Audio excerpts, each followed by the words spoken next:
Obstetrics and Gynecology Ultrasound for all page. Thank you very much for following my page, and thank you very much for your comments and your interaction. About the slides or the quizzes published today, I'm going to comment on the most important points.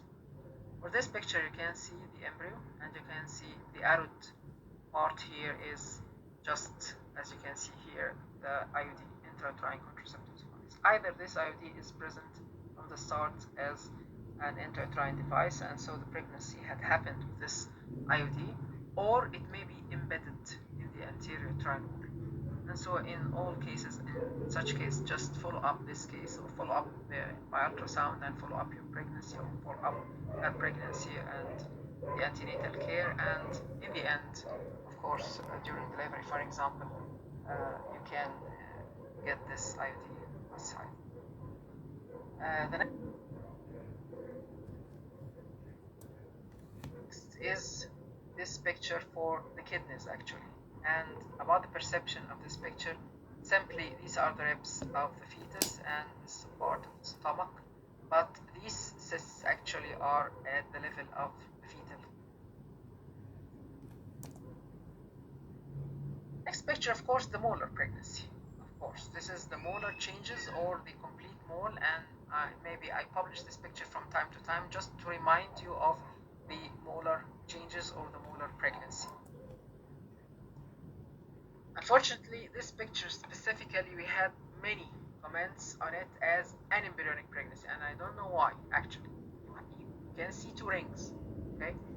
Even if you cannot see properly an embryo, but we have some signs of the very early pregnancy as just the presence of the yolk sac, or the presence of the double blip, that's called double blip appearance, or the diamond appearance. Diamond means that you find a ring and then a fetal pole as a diamond. Of course, this is not a diamond sign, this is a double blip sign. So double blip sign or ring sign or diamond sign, or even having the yolk sac before the appearance of the embryonic pulsation or the embryonic pole is fine, just for follow-up. If it's still in just 5 weeks pregnancy or very early pregnancy, you can see this picture by transvaginal ultrasound in the very highly equipped machines.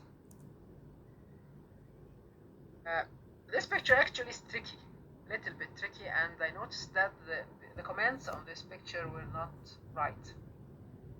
And maybe I wanted you to consider or to remember something which is maybe tricky in this picture. That the uterine contraction sometimes is giving you the appearance of, I know that some of you had considered it as an inevitable abortion, that the baby is passing now, and that means that she's ending her pregnancy. But unfortunately, no, not all cases like this. I just wanted to stress on this picture, sometimes if you have a posterior uterine contraction and the placenta is anterior, may give you this picture, and that's just a transient picture.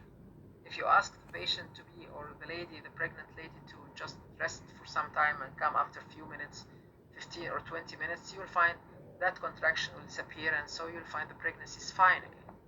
And of course, for this picture, you have the urinary bladder, as you can see here, and this is the cervix, and so this is the placenta.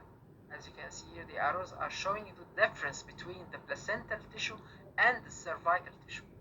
And that's a very important point, to know the difference or the echogenic differences and the echogenic differentiation between the different tissues. This picture, you can see the uterus, and of course, this is the 3D multiplanar view of the uterus. And maybe the very important point in the coronal plane to know the difference between the septate uterus, this is the septum, and the bicornuate uterus. And of course, the key in the diagnosis is the presence of the myometrium continuous here. When the myometrium is continuous, so that means that this is a septum. But if the bicornuate is giving you two cornue like this, the myometrium should be like this, to say this is a bicornuate uterus. So this is a continuous myometrium, and so this is the septate uterus. And so if you are using a hysteroscopic approach to this septum, you can do a resection of this.